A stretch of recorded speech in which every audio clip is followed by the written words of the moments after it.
लेकिन बहुत दूर भी नहीं। इस देश में था एक साधारण सा गांव।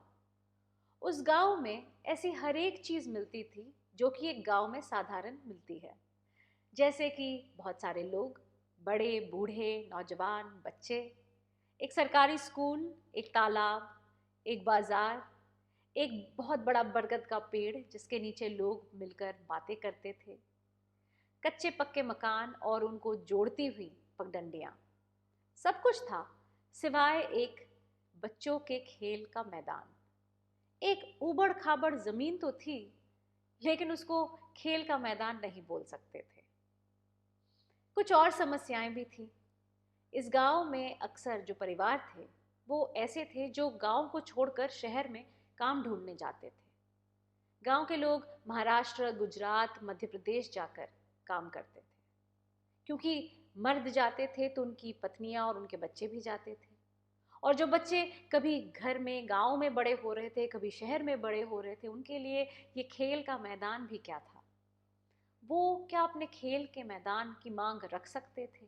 उनके अधिकार क्या थे और कौन करता उनके अधिकारों की रक्षा?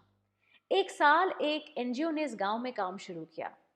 जब एनजीओ के लोग गांव में पहुंचे तो वहां पे रहने वाले लोगों के बारे में उन्होंने जाना और ये समझा कि अगर बच्चों के लिए कुछ करना है तो धीरे धीरे परिवर्तन लाना होगा।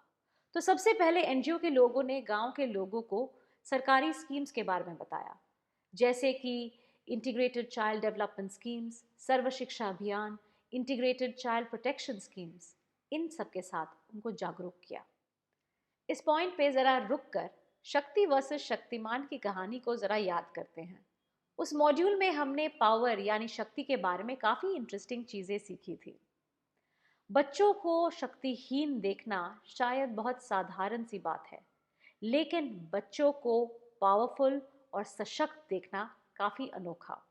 तो ज़रा ध्यान से गौर से इस कहानी को सुने और ज़रा गौर करें कि इस कहानी में पावर किसके हाथ में है।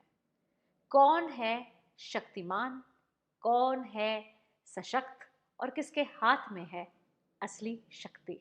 जब बच्चों के बारे में निर्णय लेने की बात हुई तो तय हुआ कि सीपीसी ऐसी हो जिसे बच्चे खुद चुने। अगर अपना सीपीसी वे खुद चुने तो अपने बातों को सही तरह से उनके सामने रख सकते हैं। ग्राम सभा की मदद से चुनाव की तैयारी की गई।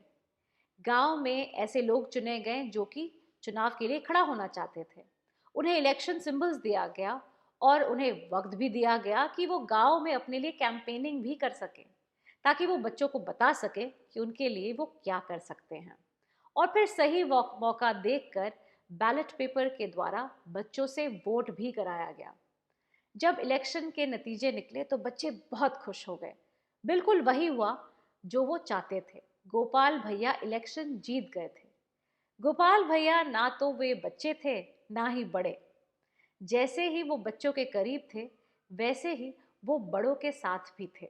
एक दिन गोपाल भैया ने देखा कि सारे बच्चे बड़े गुमसुम से बैठे हुए हैं। तो बच्चों से पूछा कि क्या बात है, आज इतने शांत क्यों?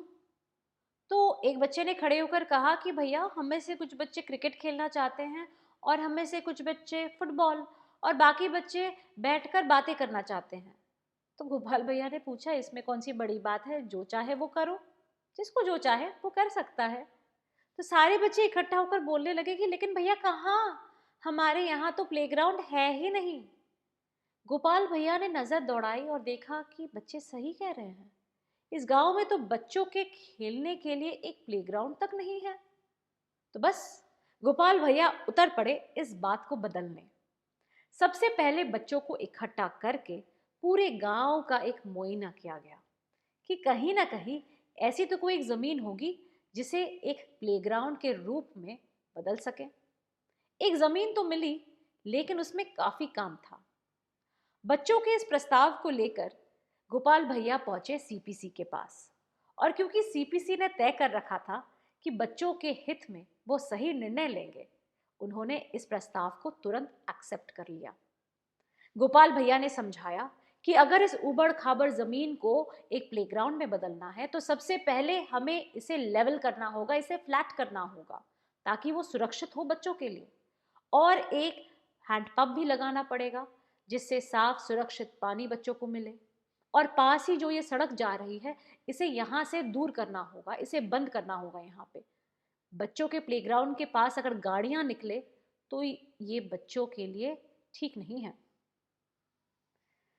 ग्राम सभा, सरपंच, पंचायत ने मिलकर तय किया कि गवर्नमेंट फंड्स के लिए अप्लाई करेंगे, क्योंकि फंड्स की ज़रूरत थी इस ज़मीन को एक प्लेग्राउंड में बदलने की।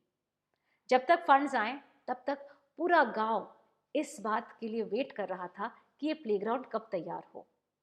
पहले तो ग्राउंड को लेवल किया गया और फिर हैंडपंप भी लगाया गया।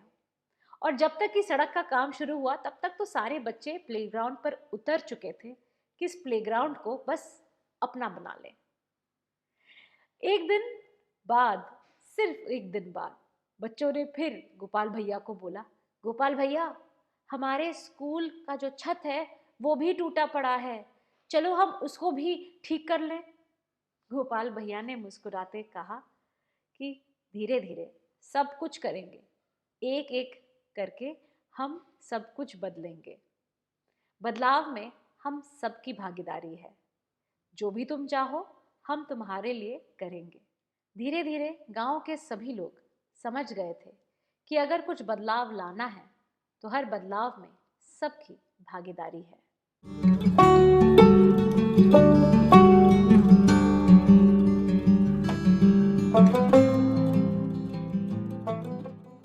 ये कहानी पूरी तरह से काल्पनिक नहीं है। ये कहानी राजस्थान के गांव बांसवाड़ा की है, जहां बच्चों ने सीपीसी को इलेक्ट भी किया और अपने लिए खेल का मैदान भी बनवाया। जब बांसवाड़ा के लोगों की कहानी धीरे धीरे आसपास के गांव तक पहुंची, तब तक बदलाव की लहर चल पड़ी थी।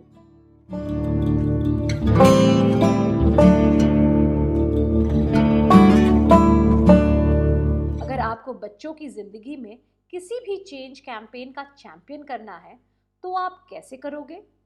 पहले तो आप एरिया का मैप बनाएं।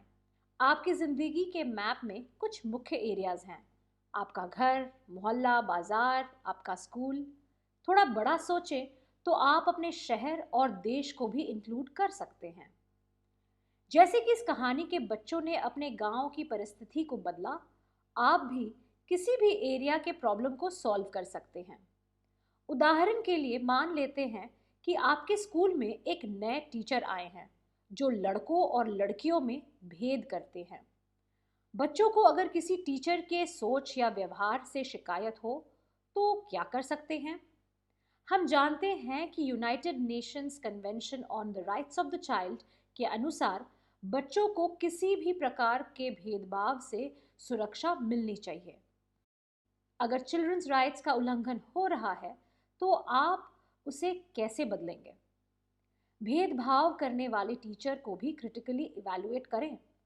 कोई भी शिकायत करने से पहले बड़े ध्यान से समझें कि टीचर ने ऐसा क्या कहा है या किया है जिससे पता चलता है कि वे लड़के और लड़कियों में भेदभाव करते हैं। क्या ये सिर्फ आपको लगता है या फिर बाकी बच्चों के साथ भी कुछ हुआ है? कहीं ये बदलाव का असर तो नहीं है? हो सकता है नए टीचर अभी तक बच्चों को समझ नहीं पाए हैं। हो सकता है ये शुरुआती दिनों की मिसअंडरस्टैंडिंग हो। अगर कुछ हफ्तों के बाद भी स्वभाव ना बदले या फिर कोई घटना घटे तो आप इस बात की कंप्लेंट कर सकते हैं। राइट्स और गवर्नेंस के मॉड्यूल्स को याद करें। ऐसे कौन लोग हैं जिनके पास आप जाकर इस बारे में बात कर सकते हैं? आपके पेरेंट्स, क्लास टीचर, प्रिंसिपल, इनमें से कौन आपकी मदद कर सकता है और कैसे? क्या पेरेंट्स क्लास टीचर से बात करें तो कुछ होगा, या फिर क्लास टीचर प्रिंसिपल से बात करे तो कुछ सुलझेगा? किसके हाथ में है ज़्यादा पावर और कौन रूल्स बनाते हैं? ऐसे करके आप इस मॉड्यूल में सीखे हर एक चीज़ का इस्तेमाल करके बच्चों का कैंपेन डिज़ाइन कर सकते हैं। चिल्ड्रंस राइट्स के लिए आवाज़ उठाने की मुहिम अब आपकी है। ज़रा अपने आप से पूछें कि मेरे घर, गली, मोहल्ला, स्कूल, शहर, देश में मेरा क्या योगदान है? मैं बच्चों के लिए क्या कर सकता या क्या कर सकती हूँ? क्या आपके पास कोई नए आइडियाज़ हैं?